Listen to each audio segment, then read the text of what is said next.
your superstars have off games. Follow us on social media at Celtics Talk Weekly. Welcome into Celtics Postgame Live, everybody. I'm your host, Justin Lowe, alongside with me, my co-host, Rob Haytain.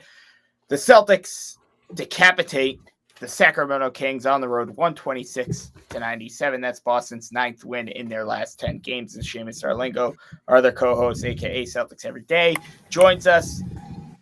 Seamus, you just started. You didn't miss too much. But Celtics get the win on the road. They improved to 2-0 on this West Coast road trip. Like I just said, this is their 9th win in their last 10 games. Rob, what stuck out to you tonight? I mean, everything was clicking for the Celtics from the start. They started off with an 11-0 run to this game.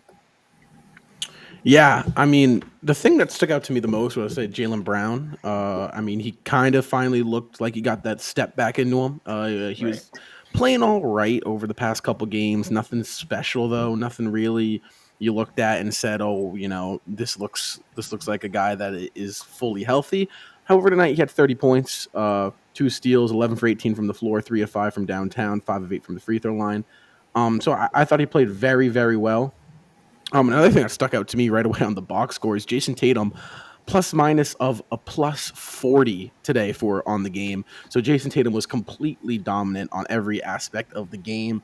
And, you know, just the bench really stepping up, I'd say. They kind of had a couple game skid where they really weren't playing to their, I think, potential. And, I mean, tonight they completely came in and dominated. I mean, Peyton Pritchard had 14 points. Daniel Tice had 11. Grant Williams had 7, and Derek White also had 7. And Seamus, how about yourself? Well, tonight's game was a game that the Celtics should have won, and they won handedly. They won wire to wire yet again, and I believe on the broadcast, Sean Grandy, he brought out the stat. This is their 15th time this season they held a 20-plus point lead on the road. And the Kings, heavily depleted tonight. We know no De'Aaron Fox, no Rashawn Holmes. Switched up their whole team at the deadline. That's always tough to come back from. And tonight the Celtics came in, barraged them from 3, just absolutely firing on all cylinders from downtown. I believe we finished with, 22 or 23 threes, depending on if there was another one down the stretch there that I missed. But the Celtics absolutely dominated from beyond the arc tonight. And not only did they dominate from beyond the arc, again, with the defense, they forced turnovers, got out in transition, created those extra opportunities, especially late in the game where the Celtics pulled away with the game. There was a moment there in the third quarter where it looked like the Kings had a chance to come back and make it a game, but the Celtics from that point on, it continues the trend of they're a team that can close out games now, and that's exactly what we saw tonight. Yeah, I thought it was kind of funny as well. Derek White's been struggling from the field. I actually sent Rob and I were talking about this during the game. We were sending his stats over the last 3 games back and forth, and as soon as we sent those stats, he actually started to play really well on the offensive end. But it's kind of about finding his rhythm. I mean, he's getting all these great open looks, and especially from behind the arc that he didn't typically get over his years in San Antonio. With that system. But he's getting a lot of great looks. It's not like he's shooting ill-advised shots. He's getting good looks that they just got to knock down. We kind of saw this when White came to Boston firstly. He actually was the guy scoring off the bench, and Pritchard was the one struggling. The roles have kind of reversed here a little bit, but definitely good to see those guys kind of have a balanced scoring night after obviously a huge struggle night for Derek White. I believe he shot 0 of 8 just a couple of nights ago in Golden State. But Peyton Pritchard was your player spotlight tonight. I know Jaylen Brown and Jason Tatum combined for, I believe it was 62 to be exact. But Peyton Pritchard was that spark off the bench that the Celtics needed tonight from the tip. He had 14. He nearly had his first career double-double, 14 points, 8 assists, 5 rebounds. He shot a really efficient 5 of 5 from the field, 4 of 4 from long range. He is your player spotlight. That is his 3rd player spotlight of the season as we take a look at the leaderboard. Peyton Pritchard moving up to 7th on our player spotlight leaderboard. He now has 3 overall. Jason Tatum still leads the way with 17. Guys, let's talk about Jason and Jaylen for a little bit. Few minutes here. We won't spend a terrible amount of time. We're on the East Coast here, Saturday night, headed towards that 1 o'clock a.m. range. But 62 combined points. I believe they had 42 combined points at halftime. Rob, these guys are just different, and it's not the fact that they're scoring; it's what they're doing on both ends of the floor. They're shooting, they're rebounding, their defense, their intensity is just on another level that I haven't seen them play with in their 5 to 6 years. Yeah, so I think the one difference that I've seen with Brown and Tatum, more so Tatum recently, has been, they've always been able to do it in spurts of, whenever they got the chance to, or it would kind of come in random times of these outbursts of points.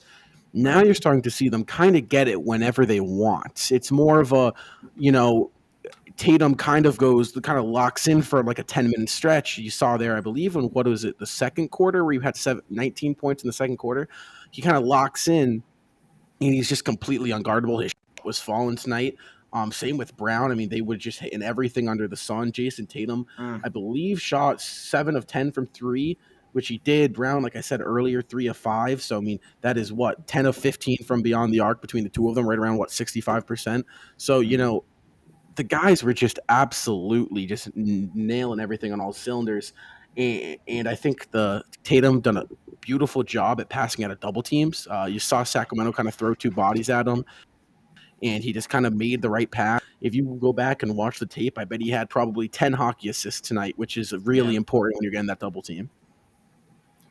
Yeah, and Tatum and Brown, I said it at halftime, when these two guys are hitting at the same time, the Celtics are completely dangerous because of their ability to stop teams on the defensive end of the floor. And you even saw tonight, under 100 points for the Sacramento Kings tonight. And when Tatum and Brown, they're having 30-plus point performances like this, you're not going to be able to stop that on any night, especially when you're a lesser opponent like the Sacramento Kings. And the fact that the Celtics had these two guys at the top of their roster, I mean, that's why they have a chance. You could have the best defensive team in the league and not have star players and have a major, major problem heading into the playoffs. Yet the Celtics, they have those 2-star players they can look at and say, hey, go get us a bucket in the waning moments of crucial, crucial games that will decide a season. And that's why a team like the Celtics are now being looked at as potential title contenders, because they have that contingency of stars at the top mixed with the fact that their defense is on an elite level.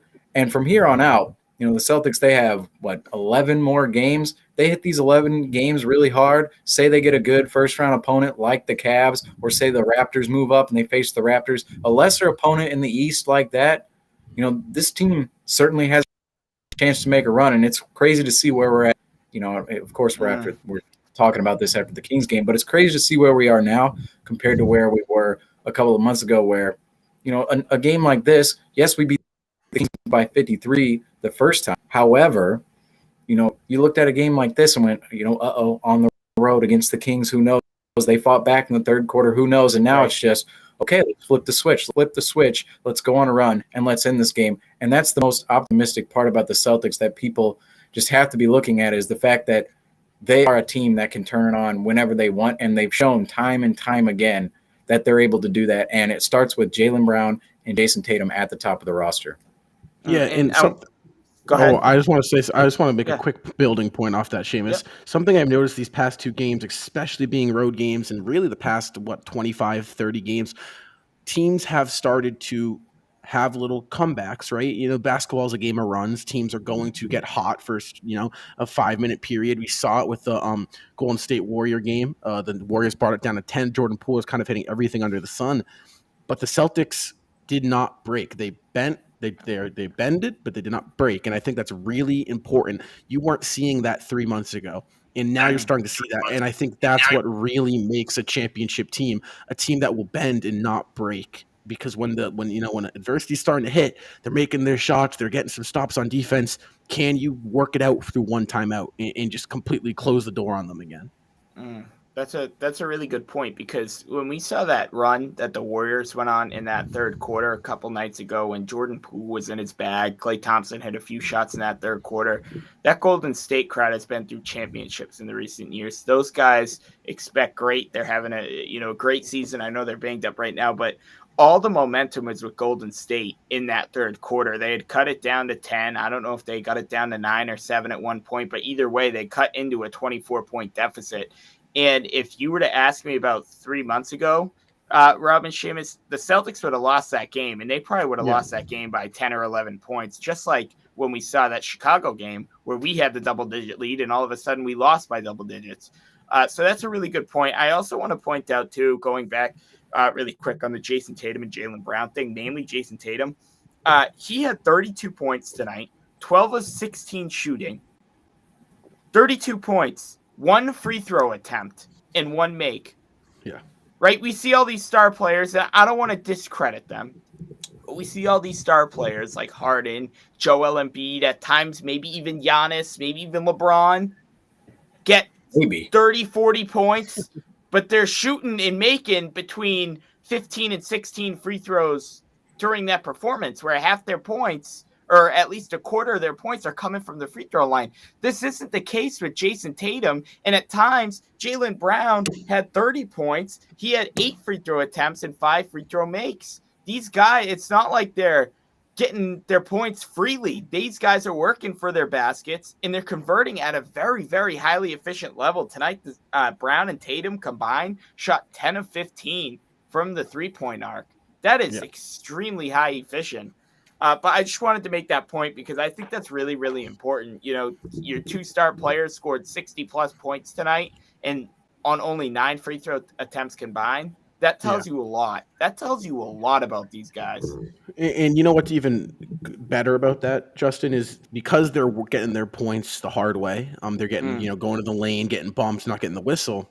It's even better when they can play less minutes in these types of games, especially off that 8-man rotation. Robert Williams, 18 minutes played. Al Horford, 21. Marcus Smart, 27. Jaylen Brown, 28. And Tatum played 34. But honestly, that's a little low for Tatum. Tatum usually sits around 38. In that little 38 to 40 range. So when you can get your starters rested, in 2 days you fly out to Denver with your starters, fresh legs after a 30-point win. The bench is, Pritchard and Tice and Williams. I bet that they love to play 20 to 30 minutes a game. So that doesn't their legs are usually always fresh off the bench. So I think that is another key factor here, especially with the playoffs coming. The Celtics in these types of games need to continue to handily have this game over by the fourth quarter so that we can continue to rest these legs and to stay healthy, because I think down the stretch that is going to really benefit us.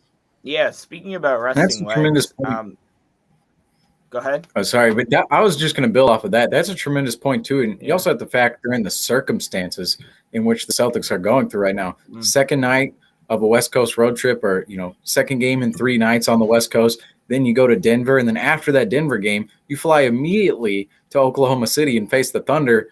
The Thunder, they're probably trying to lose games right now, but you never know what kind of, frisky young team you're going to get on any night with these Houston Rockets teams, these Pistons teams, these Thunder teams. You never know what team you're going to get. And the fact that the Celtics were able to tonight rest it before that little stretch here where we go to Denver, it's the Mile High City, and then you go to Oklahoma City hours after that and play the next night. That's a good little rest here. Even the other night in Golden State, they were able to handle that game down the stretch. A couple of the bench guys came in. Nick Stauskas hit a 3. Tonight, the bench guys come in again, put on a show yet again.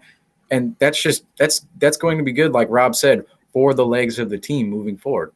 Right. And to go off of that as well, we keep on piling onto this, but Robert Williams didn't even break the 19-minute mark. He played 18 minutes and 47 seconds. Al Horford, 21 minutes. It's also great to have a guy like Daniel Tice. He came in and played 22 minutes. He was very, very big for these guys tonight. 11 points, 5 rebounds, 2 assists, 2 steals, shot 4 of 6 from the floor. That's what you're going to get out of Tice. I mean, he went from being our starting center about a year or two ago to now he's our 3rd string center, and that tells you how much depth we have at center, and that's really relieving. It gives guys like Robert Williams and a 35-year-old Al Horford to rest on blowout wins, especially heading towards the playoffs. As we take a look at tonight's box score, the Boston Celtics defeat the Sacramento Kings 126-97 on the road. The Celtics improved to 43-28. Jason Tatum led the way with 32. Domantas Sabonis on the opposing side, the Sacramento Kings, a 30-20 night on 12 of 20 shooting. Harrison Barnes struggled from the floor tonight. He was a minus 29, 0 points, 0 of 5 from the floor. The Celtics are now 9-1 in their last 10 games. Aaron Nesmith did not play tonight with an ankle injury, and De'Aaron Fox did not play tonight with a hand injury. Before we wrap up, fellas, I shouldn't say wrap up, but before we kind of move on from this game and talk about the next games, let's take a look at the standing scoreboards tonight, games that we should be keeping an eye on. A lot of teams that we wanted to lose won, I guess, but it's okay. The Cavs, I don't mind. It's the Philly. We're now, I believe, only a game behind Philly in third, but Philadelphia took care of business against Dallas 111-101. Cavs in overtime beat the Denver Nuggets 119-116. So you bet your bottom that the Denver Nuggets and MVP Jokic are going to want to get some redemption off of that game when they play Boston. The Toronto Raptors lost in overtime at home to the Los Angeles Lakers 128-123. And then to cap off the night, probably the biggest game outside of the Celtics game that we need to pay attention to, the Chicago Bulls got absolutely wiped to the Chris Paul-less Phoenix Suns 129-102. Those are your final scores. Everything you need to keep an eye on. The Boston Celtics improved to 43-28. That's 15 games. 15 games over 500, fellas. When did we ever think that? Did we ever think that we'd ever do 15 games? And alone from that, the Celtics are only, I believe, a game away from third place, and they officially clinched a play-in tournament spot with this game. So no matter what, the Celtics can lose out, and they're guaranteed at least the top 10 spot in the Eastern Conference. So that's also really relieving, because at one point we sat at the 11th seed, I believe, in the middle of January, and we questioned, okay, if nothing gets done at the trade deadline, are we headed towards the lottery? I mean, do we have a better chance at missing the playoffs than we do at even making the play-in? But yeah, Denver, they're going to want to win that game, not only because it's against the Celtics. One, the Celtics beat them about 2 weeks ago in Boston, a game Denver could have won, right? They take this demoralizing loss in overtime to the Cleveland Cavaliers. They're fighting for playoff positioning out there as well. This is going to be a huge game. Tatum and Jokic going at it. I'm a little surprised this isn't on national TV. I don't know the game schedule that night, but Celtics are going to have their hands full. Seamus, what are you looking forward to this Sunday? First night of a back-to-back. It's going to be interesting to see how they manage Horford's minutes as well. So what are you looking for come Sunday night? Well, if the Celtics do grab a lead, we've mentioned here on the show or earlier in the show that they've had these moments of, kind of giving away the lead. But the good part is they've been able to right the ship and come back and reamount their lead to the end. But against the Denver Nuggets, you don't want to do that against a team like the Nuggets. Yes, the Nuggets are depleted. No Jamal Murray, no Michael Porter Jr. However, a team like the Nuggets that have the MVP this season, Nikola Jokic, that have these pieces that can go out and get buckets at any moment and any given time, like Austin Rivers, these guys on the side, that's not a team you want to go and, fiddle around with the lead with late in the third quarter or early fourth quarter, especially on the third game of a West Coast road trip. You want to go in there, handle your business, and, basically handle it like they did tonight in Sacramento. Because last year in Denver, I don't know if anybody remembers, because it seems like it was, centuries ago already. But the Celtics last year, they were down early in the game. They were down for most of the game. Then all of a sudden, fourth quarter turns on, they flip the switch and go on a run. That's a positive sign to see that was, of course, last year's team. This is a different team this year. But last year's team, typically in Denver, we worry about teams. Can they last down the stretch? Do they have the endurance to last in the fourth quarter because of the altitude? Same thing in Utah. Same deal in Utah. The Celtics, they clearly have that, right? All their players, they're playing. All of them are in shape. All NBA players, of course, are all in shape. But the Celtics, the way they can get after it for a full 48 minutes now compared to where they were at the beginning of the season, how we keep talking about, that's a good sign. And hopefully in Denver on Sunday, Monday, Sunday night. Hopefully on Sunday night they can show that same endurance once again, because in the playoffs, these guys, they're getting rest tonight, and they're going to hopefully get rest moving forward into these games if they can close them out early. Yeah. But you want to make sure that your body is in shape, your body is right going into the playoffs. Well, I think that usually in a back-to-back scenario, it depends what the the game looks like. Whether it's I know to close the season off, we have a Bulls Bucks back to back, which is harder than usual back to back. Usually it's against a pretty solid team, and then you got a game against kind of a mediocre team.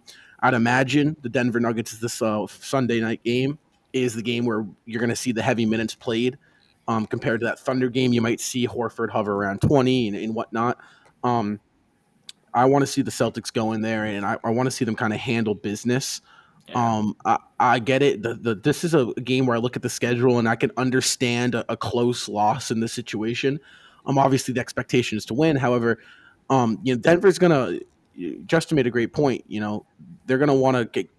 We beat them on our home court. They're gonna want to go in and take care of business in front of their fans. So if you're the Celtics, you got to continue to get the looks that you want and just keep playing defense, because I said it on the podcast and I've been saying it every post-game show. This Celtics defense alone is going to keep them in every single basketball game from here on out in the rest of the regular season and come playoffs, because there is not an offense in the NBA that can crack this defense. It's just not possible. And we saw how deadly tonight as well. I know granted we did play the Sacramento Kings, but I said to Rob during the game, I was like, look, these people can say, oh, they played the Kings. Oh, they played the Pistons. But it's the way the Celtics play. It's the way they execute. And they show this is the first time they've shown when they hit their shots on top of playing that top defensive team in the league, deep type of defense, this team is nearly uncrackable. I mean, it's scary good. The Celtics are scary good just defensively, but they're on a whole other level when they're playing like that defensively and they're making shots. Can you count on making 22 3-pointers a game? No, not really. Unless you got Steph Curry and Klay Thompson both healthy and consistent. No, you can't really rely on that. But if you can consistently build that offense, that shot making, if guys like Pritchard and even throw in a guy like Derek White or Daniel Tice, or maybe if Aaron Nesmith comes back from his injury before the playoffs and build some momentum going into it, you can really make some noise in the playoffs here. And I mean noise, not just, beating a team in 6. I mean, blowing teams out in the playoffs, blowing the Chicago Bulls, blowing out Cleveland Cavaliers in the playoffs. But you got to see consistent offense, right? We've talked about the inconsistent offense. We've seen nights where the Celtics have hit 22 3-pointers, many nights. And then we've seen nights where the Celtics have shot 9% from 3-point range. And it's all going to come down to consistency on that end. And this back-to-back is going to be, I don't know. I feel like the most Celtic thing to do would be win both of them. I think it's just win both of them now. That's the most Celtics thing to do. I don't want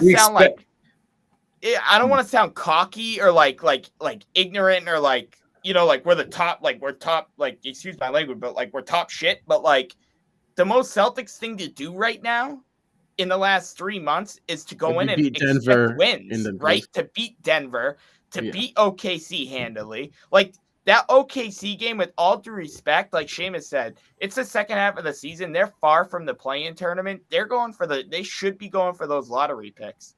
This should be a night where we see Malik Fitz, Sam Hauser, and Nick Stauskas for the whole fourth quarter, if not even minutes in the third quarter. That's the type of night it should be. Well, most definitely. And I think that goes into the little thing that I said last post-game show, is that the expectation, I think, has to change.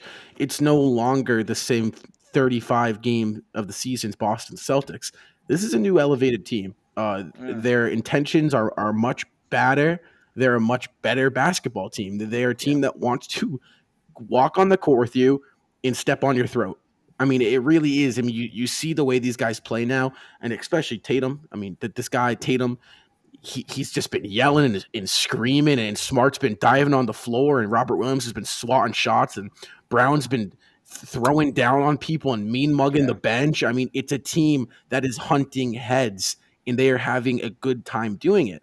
So I think the standard now from here on out for the rest of the year is every game is expected to be a win. It's no longer December 22nd or December 7 playing the Utah Jazz on the road and we're okay with a loss. No, we want to go into Utah and we want to step on their throats at this point of the season. Right. And that's how it should be, because the Celtics have proven that they are that good and they are not going anywhere. So I'm expecting, like I said, there's a difference. You can understand a loss, right? You let Jokic hit a big shot down the stretch, and the Celtics play good basketball. It's an 82-game season. You let it slip away like that, no question. Right. Obviously you'd like to win. You want to handle those minutes, but big players make big plays. And However, the expectation is win.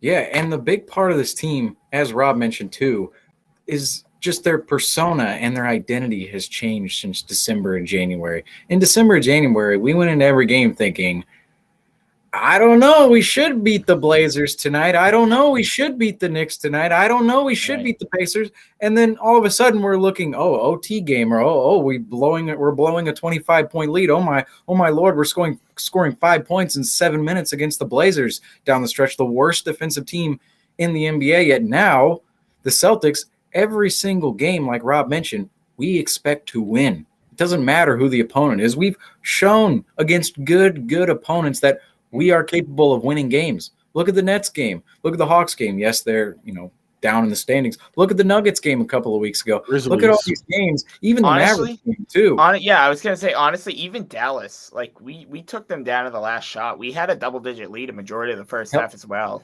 Held them under 100 points. We stomped on the Grizzlies' throats without Jaylen Brown in the right lineup. Exactly. All these games, the Celtics have proven themselves beyond the point of, hey, we can be this frisky ball team that comes out here and gives effort and we can pull out ball games. Like, no, they are dominant right now. Yeah, they are dominant. And I love the fact, too, that Tatum, this might just be a thing we need to just track out with Tatum every year, or just, at the beginning of the year, just take every single Tatum game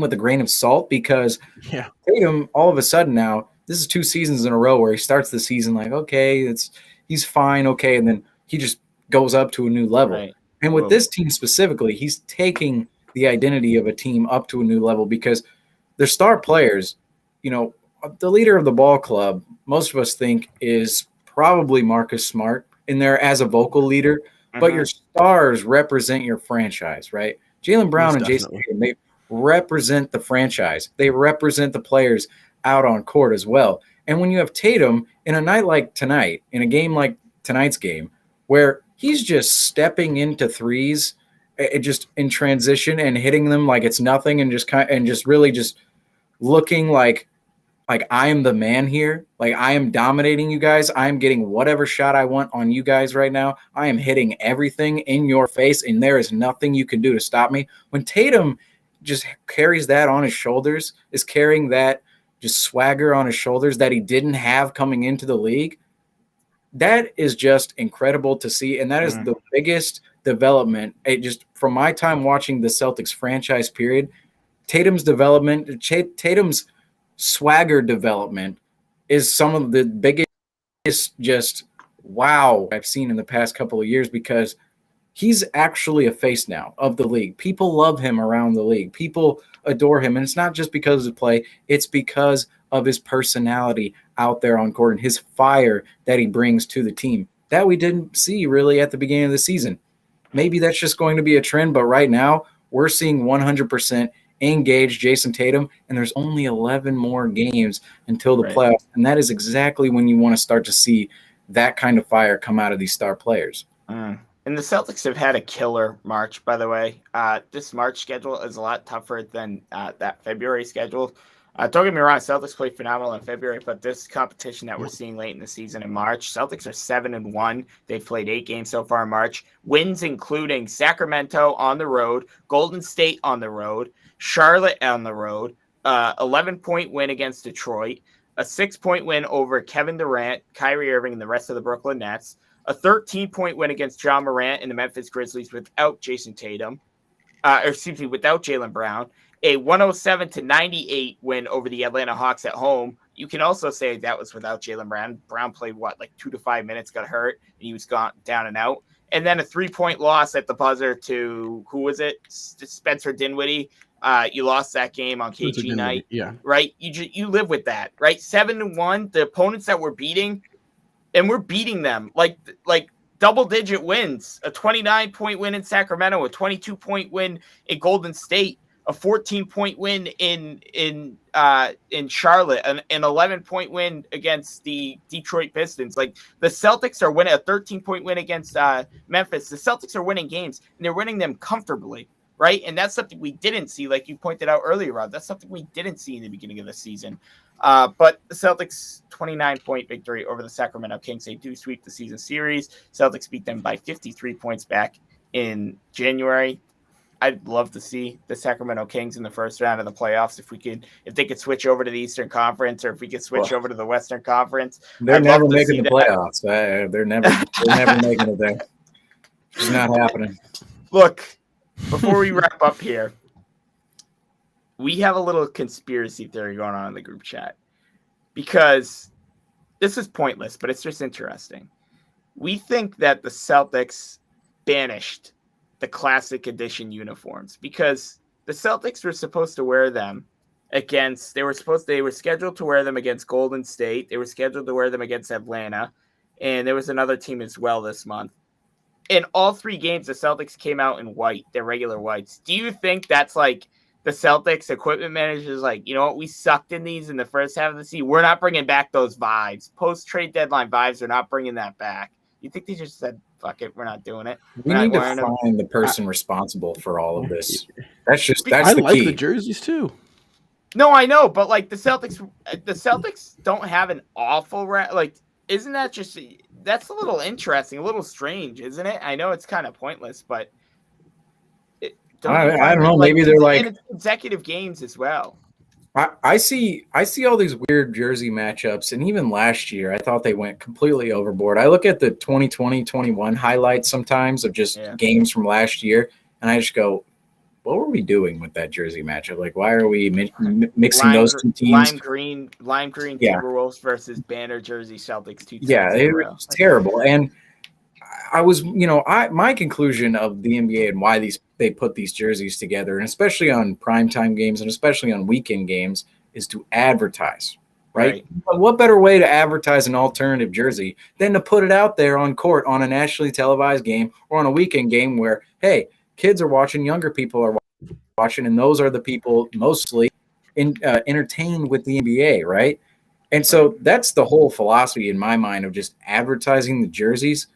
So at this point in the season, maybe they're thinking, okay, the classic jerseys completely bombed. We're not bringing them back. Whatever. Just wear classic, normal whites because this is our brand. But at the end of the day, I mean, classic jerseys, our normal jerseys are almost like classic jerseys in their own right. And so there's not much of a difference. I don't know. I don't know if we'll ever see the classic jerseys again, though. Well, next year, possibly. We're winning. We're winning in all the jerseys at this current moment. We also see OKC, who they've had 2 jersey mess ups in the last year. So hopefully both teams get their jerseys right, so we don't get a delay a game. But Celtics, what was the funniest thing that has happened in the NBA? Like, the NBA is so funny already with everything that already happens. But I mean, 2 teams that came out and they're like no one checked ahead. Like, no one saw someone ahead of them. Hey, you're wearing white shorts. I'm wearing white as well. We have no. It was like tip off. They both walked out there, and everyone's like, "What is going on here?" Like, that was just a weird moment. I don't understand it either. But guys, Celtics take a 29-point win over the Sacramento Kings. Take one last look at tonight's box score. The Celtics are back in action Sunday night. Little bit earlier tip-off, 8 p.m. tip-off in Denver. They get to see MVP Jokic on the road. We'll have you covered for Celtics post-game live moments after the final buzzer. Come back here, follow us on social media at Celtics Talk Weekly on TikTok and Instagram. Subscribe to our YouTube channel and follow us on Twitter at Celtics_weekly. Shout out CTW David. He's up with us, kicking it. And the Celtics are also back in action. Second night of a back-to-back Monday in OKC, 8 o'clock p.m. tip-off. We'll also have you covered for Celtics Postgame Live. I'm your host, Justin Lowe. That's Rob Haytain. That's Seamus Arlingo. We are Celtics Talk Weekly. We will see you Sunday. Take care.